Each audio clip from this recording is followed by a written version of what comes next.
Hello everyone, welcome back to my channel Chem Master. Students, आज हम study करेंगे atomic structure part 4।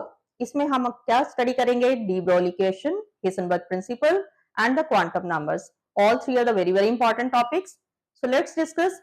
अब हमने बोहर्स मॉडल लास्ट वीडियो में स्टडी करा था और उसके बाद जो है अगेन उसकी भी कुछ लिमिटेशंस आई थी। तो उसके बाद एक नया मॉडल आया, दैट इज अ क्वांटम। अब क्वांटम मॉडल क्या कहता है कि जो इलेक्ट्रॉन है इट हैज ड्यूअल करेक्टर, इसके पास पार्टिकल नेचर भी है और इसके पास वेव करेक्टर भी है। तो इस ड्यूअल करेक्टर को सबसे पहले हमें किसने बताया, किसने स्टडी करा, किसने इसके बारे में पूरी जस्टिफिकेशन हमें दी? That was the de Broglie scientist. So it is a combined effect of all scientist. Planck's ने भी इसमें रोल प्ले करा, आइंस्टाइन का भी इसमें मेजर कंट्रीब्यूशन है। सो let's discuss what is D Broglie equation, और इसकी छोटी सी एक डेरिवेशन है तो हम उसको करते हैं। तो डी ब्रोगली क्या है? डी ब्रोगली इक्वेशन, इसकी छोटी सी एक डेरिवेशन है। तो अकॉर्डिंग टू आइंस्टाइन, आइंस्टाइन का सभी को पता है, आइंस्टाइन ने हमें क्या रिलेशन दिया था? That is the E is equal to mc square, ये हमें बताया आइंस्टाइन ने। According to Einstein, E is equal to mc square। Now according to Planck's, Planck ने हमें क्या बताया? ये भी हम कर चुके हैं। E is equal to h new, new किसके बराबर होता है? c अपॉन लैम्डा, हम ये भी लिख सकते हैं। तो हमारे पास ये दो इक्वेशन है, तो दोनों इक्वेशन से हमारे पास क्या आया? फ्रॉम इक्वेशन 1 एंड 2 हम इसको hc upon lambda is equal to mc square, एक c आपने काट दिया, आपके पास क्या आया? h upon lambda is equal to mc। c क्या है? आपकी वेलोसिटी ऑफ लाइट। तो अगर यहां से आपने वेवलेंथ निकालनी है तो वेवलेंथ आपकी किसके बराबर आ गई? Lambda is equal to h upon mc।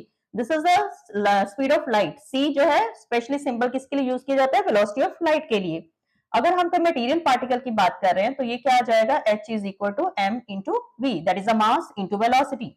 और मास इंटू वेलोसिटी किसके बराबर होता है? That is the momentum. हम इसकी जगह मोमेंटम भी लिख सकते हैं। तो हमारे पास ये रिलेशन आ गया है, lambda is equal to h upon mv और lambda is equal to p, that is the wavelength. The wavelength associated with the material electron is inversely related to the momentum of particles. This is called de Broglie relationship and this wavelength is called de Broglie wavelength. अब de Broglie ने हमें proof भी दिया कि electron जो है उसका particle like character भी है और उसका वेव लाइक करेक्टर भी है। तो डी ब्रोगली ने इसका क्या दिया? फर्स्ट हम डिस्कस करेंगे पार्टिकल लाइक करेक्टर कि कैसे उसने बताया कि जो इलेक्ट्रॉन है उसका पार्टिकल लाइक करेक्टर है। इसका उसने हमें क्या प्रूफ दिया? उसने हमें बताया कि व्हेन इलेक्ट्रॉन स्ट्राइक्स, इलेक्ट्रॉन जब एक जिंक सल्फाइड स्क्रीन पर स्ट्राइक करता है, जिंक सल्फाइड जो है एक सिंटिलेशन मटेरियल होता है, इसके ऊपर जब इलेक्ट्रॉन स्ट्राइक करता है तो ये ग्लो प्रोड्यूस करता है। So when electron strike zinc sulphide, तो it produces only one spot, it produces only one spot of light scintillation, one spot of scintillation, जिसको हम scintillation भी बोलते हैं। It produces only one spot. अगर आप किसी जगह एक पत्थर को मारते हो तो जहां आपने मारा है वहीं पे चोट लगेगी ना। तो उसके अकॉर्डिंगली उसका कहने का यही मतलब है कि जब आप एक इलेक्ट्रॉन को जिंक सल्फाइड कोटिंग वाली स्क्रीन पर स्ट्राइक करते हो, it produces only one spot, जिसको हम सिंटिलेशन बोलते हैं। तो इसने क्या प्रूव करा है? Particle like character. अब वेव लाइक करेक्टर के लिए ये हमें किसने दिया था? ये आपको साइंटिस्ट का नेम पूछा जाता है। It is Davisson and Germer. These are the name of scientist जिन्होंने वेव लाइक करेक्टर हमें दिया था। इन्होंने क्या करा? इन्होंने इलेक्ट्रॉन्स की अच्छी सी स्ट्रीम, मतलब कंसंट्रेटेड जो है ना स्ट्रीम, बहुत सारे इलेक्ट्रॉन्स की स्ट्रीम पास करवाई। किसके ऊपर? निकल क्रिस्टल्स के ऊपर। They strike the stream of electrons on the nickel crystal. उसके बाद उनको जो पैटर्न नजर आया वहां पर, जैसे ही इलेक्ट्रॉन की बीम ने निकल क्रिस्टल के ऊपर स्ट्राइक करा, उनको पैटर्न कैसे नजर आया? जैसे डिफ्रैक्शन रिंग्स होती हैं, एक्सरेज की डिफ्रैक्शन रिंग्स होती हैं, लाइक दिस, इस तरह से। क्लियर? सो इट प्रोड्यूस कि जो इलेक्ट्रॉन इसने प्रूव कर दिया कि इलेक्ट्रॉन का वेव लाइक करेक्टर भी है, क्योंकि ये डिफ्रैक्शन रिंग्स हैं, they resemble with the X-rays.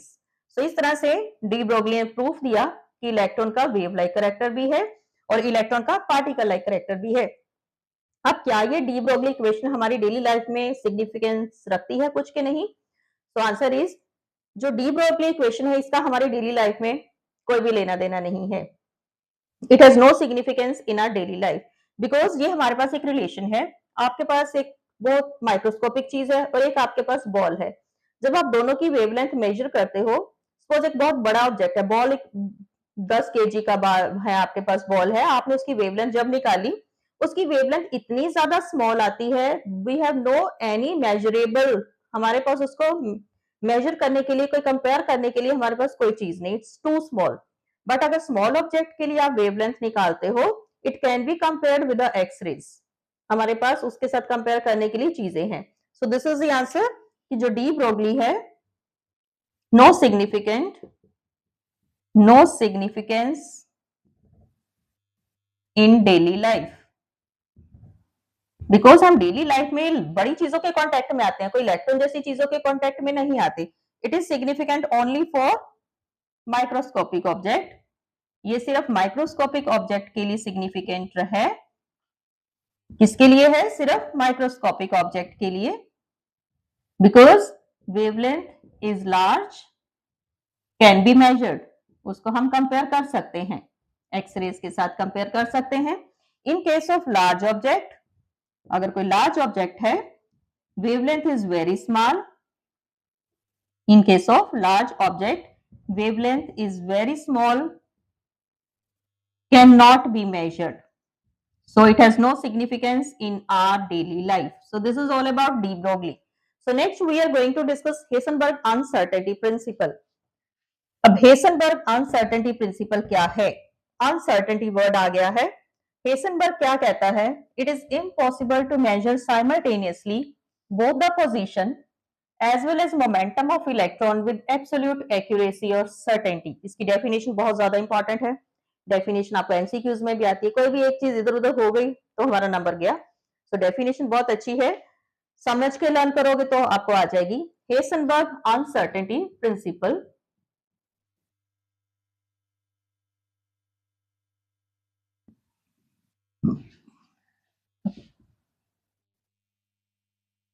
impossible to measure simultaneously, एक ही टाइम पे आप इलेक्ट्रॉन की पोजीशन और उसका मोमेंटम मेजर नहीं कर सकते विद एब्सोल्यूट एक्यूरेसी।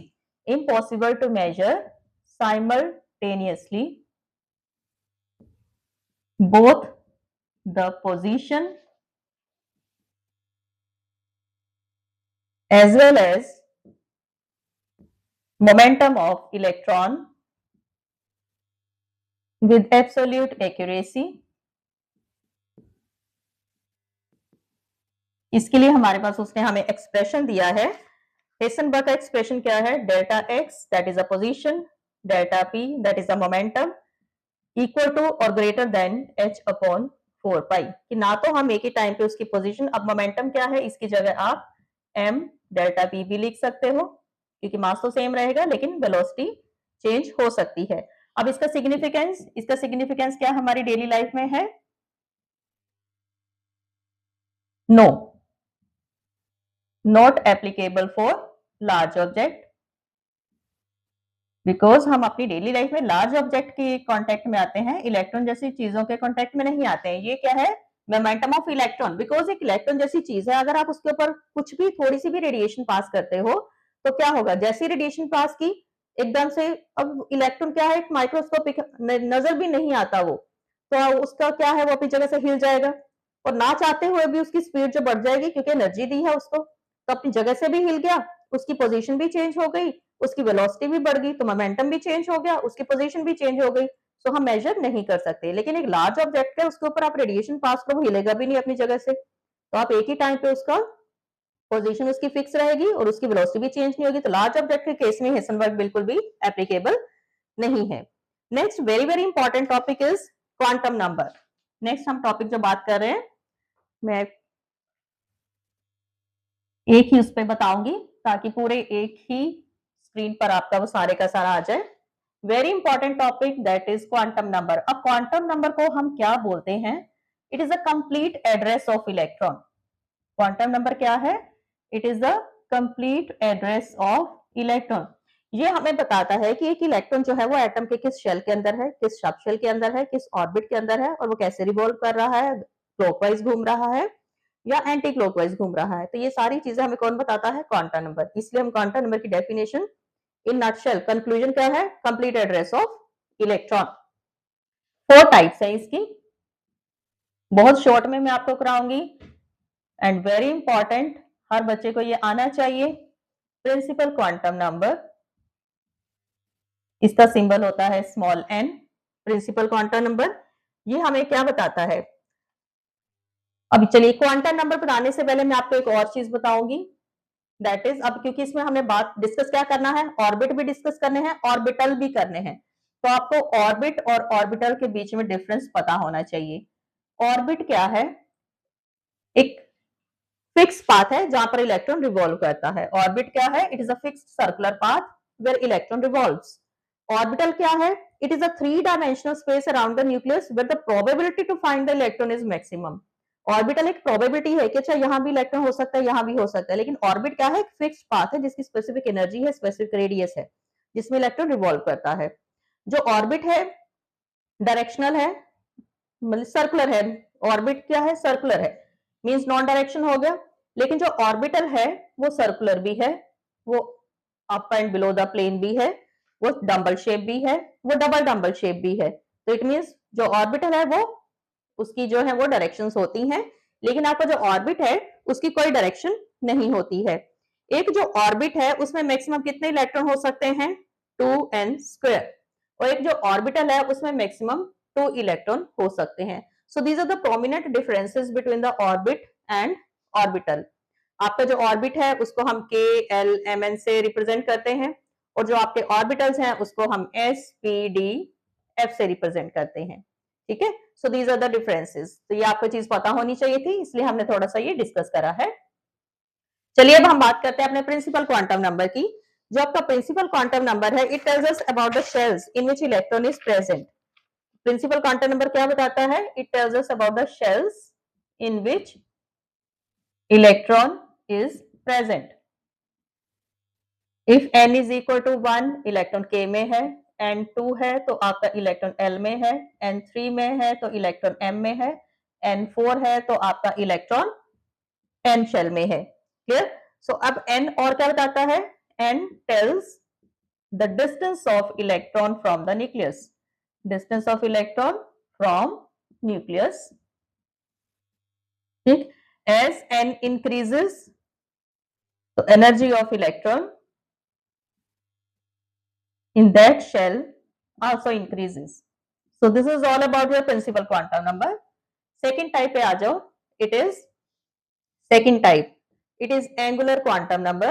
इसके 3 नाम हैं, angular, azimuthal quantum number and orbital quantum number। कुछ भी आप बोल सकते हो, मेनली हम angular और azimuthal ही डिस्कस करते हैं। ठीक है, तो azimuthal क्वांटम नंबर, इसका सिंबल क्या है? Small l। इसको हम स्मॉल l से रिप्रेजेंट करते हैं। इसकी वैल्यू कैसे निकालते हैं? n-1। तो l की वैल्यू क्या है? l is equal to n-1। और इसकी वैल्यू क्या हो सकती है? रेंज क्या है इसकी? 0 टू n-1। लाइक आपका अगर n1 है तो l की वैल्यू क्या होगी? 0, और आपका इलेक्ट्रॉन किस में होगा? s सबशेल में। अगर आपका n2 है, l की वैल्यू क्या होगी? अब हमने बोला है 0 टू n-1, तो 0 and 1, और इलेक्ट्रॉन किस में हो सकता है? s में हो सकता है और p में, क्योंकि 0 है तो s, 1 है तो p सबशेल। वेरी इंपॉर्टेंट, इसको आपने बहुत अच्छी तरह से रखना है। n3 है तो l की वैल्यू हमारी कितनी आ गई? 0, 1, 2। अब आपका इलेक्ट्रॉन किस में हो सकता है? s, p और d सबशेल में। देन अगर आपका n4 है इलेक्ट्रॉन, तो l की वैल्यू कितनी आ गई आपकी? 0, 1, 2, 3। आपका इलेक्ट्रॉन किस किस में हो सकता है? s, p, d, f। So this is all about your l। Clear? Next, अब और चीज आपने क्या ध्यान में रखनी है, यहाँ पे n का क्या रोल है? मैंने यहाँ पे लिखा n is equal to 1, l is equal to 0। अब l 0 है तो ये तो मुझे पता चल गया कि s सबशेल में है, तो ये कौन से, किस शेल के s में है? It is 1s। इसका आंसर क्या होगा? 1s। अगर n2 है तो आप इसके आगे क्या लिखोगे? 2s, 2p। n3 है तो आप क्या लिखोगे 3s 3p 3d। अगर n4 है तो आप इसके आगे क्या लिख सकते हो 4s 4p 4d 4f। इस तरह से आपने ऑर्बिटल्स जो है डिजाइन करने हैं, वेरी इंपॉर्टेंट। नेक्स्ट हमारा है magnetic quantum number. Magnetic quantum number tells us the magnetic field associated with electron. इसका सिंबल है m। It tells us magnetic field associated with electron, magnetic field associated with electron also tells orientation of electron। orientation भी हमें बताता है। अब m की value कैसे calculate करनी है, m is equal to 2l plus 1। Clear, very simple, जितना l है आपने उसको 2 के साथ मल्टीप्लाई करना है, 1 ऐड करना है। नाउ सपोज आपका n है 1, l की वैल्यू क्या हो गई 0, m की वैल्यू क्या हो गई आपकी 2 इंटू 0 प्लस 1, 2 इंटू 0 0, सो आपका m क्या आ गया यहाँ पर 1। तो यहाँ पर जब आपका m 1 आया है इट मीन्स 1 वैल्यू है। अब n आपका 2 है, l की वैल्यू है 0 एंड 1। ठीक है, तो हमें लास्ट वाली वैल्यू देखनी है, तो m की वैल्यू क्या हो गई हमारी 2 इंटू 1 प्लस 1, 2 इंटू 1 2, यहाँ पर m की आपकी 3 वैल्यूज आ गई। अब इन 3 वैल्यूज का मतलब क्या है, आपका इलेक्ट्रॉन किसको बिलोंग कर रहा है, फर्स्ट बाहर वाले शेल को देखो, दैट इज p। L1 है तो ये है आपका p, ठीक है, p सब शेल है। तो ये हमें 3 चीज जो है, ये 3 नंबर क्या बताता है कि p की आगे 3 ऑर्बिटल्स हैं। कौन कौन से हैं, px py pz। पता चल गया, p के आगे 3 है, s का एक ही होता है, ओनली वन, s का आगे कोई ऑर्बिटल नहीं होता है, s सिंगल होता है। अगर आपका n3 है, l की वैल्यू क्या आ गई आपकी 2 आ गई, 2 इंटू 2 प्लस 1 इट इज, ये आपका कितना आ गया m की वैल्यू 5। उन 5 वैल्यूज को आपने कैसे, अब ये तो हमें पता चल गया ऑर्बिटल, अब इन 3 वैल्यूज को आप यहां पर लिखोगे कैसे, -1 0 प्लस 1। जो m की रेंज होती है ये माइनस से शुरू होकर प्लस की तरफ जाती है। क्लियर, इसी तरह से आपने लिखना है। अब m की यहाँ पर 5 आया है, लेटेस्ट d, l की वैल्यू 2 है, 2 का मतलब क्या हो गया d, it mean d has 5 orbitals, d के आगे 5 ऑर्बिटल्स होते हैं। ठीक है, अब इन 5 वैल्यूज को आपने कैसे लिखना है, -2 -1 0 प्लस 1 प्लस 2। n जो आपका 4 है, l की वैल्यू आपकी n-1 3 आ गई है, 2 into 3 plus 1 it is 7। It mean जो आपका f ऑर्बिटल है इसके आगे 7, f जो सबशेल है इसके आगे 7 ऑर्बिटल्स होते हैं। s का कोई ऑर्बिटल नहीं होता, p के 3 होते हैं, d के 5 ऑर्बिटल होते हैं, f के 7 ऑर्बिटल्स होते हैं। 7 वैल्यूज को आप कैसे लिखोगे, -3 -2 -1 0 प्लस 1 प्लस 2 प्लस 3। यहाँ मैंने आपको डिफरेंसेस बताए, तो मैंने आपको ये भी बताया था कि एक ऑर्बिटल में 2 इलेक्ट्रॉन होते हैं।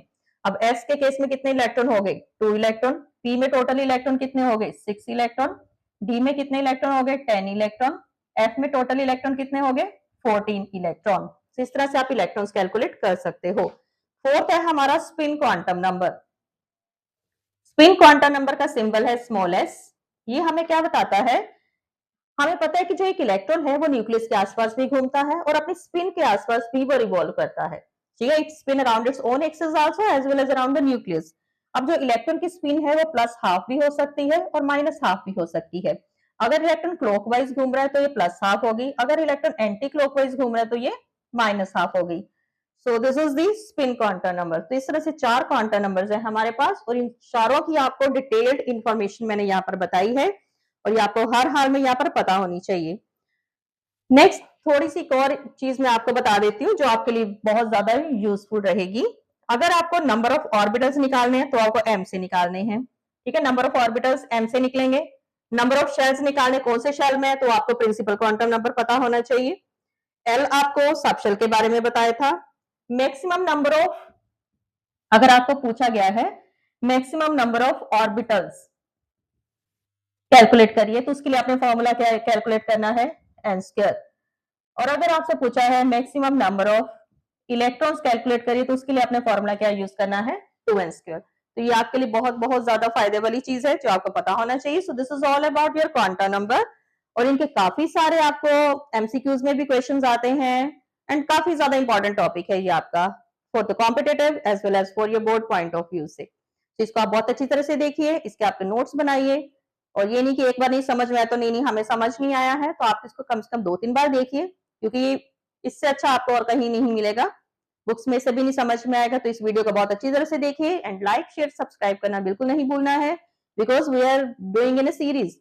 This is the part 4, and in next video I am going to study part 5, जिसमें हम क्या स्टडी करेंगे, उसमें मैं आपको बताऊंगी कि इलेक्ट्रॉनिक कॉन्फ़िगरेशन कैसे लिखनी है। ऑफ-बाउ प्रिंसिपल, पॉलिश प्रिंसिपल और हंस रूल हम स्टडी करेंगे, because it's very very important in plus 2 also.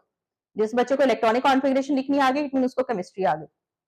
So don't forget to watch the next video also, और वो तभी होगा अगर आप इसको सब्सक्राइब करोगे। So like share and subscribe also. Thank you for watching my video.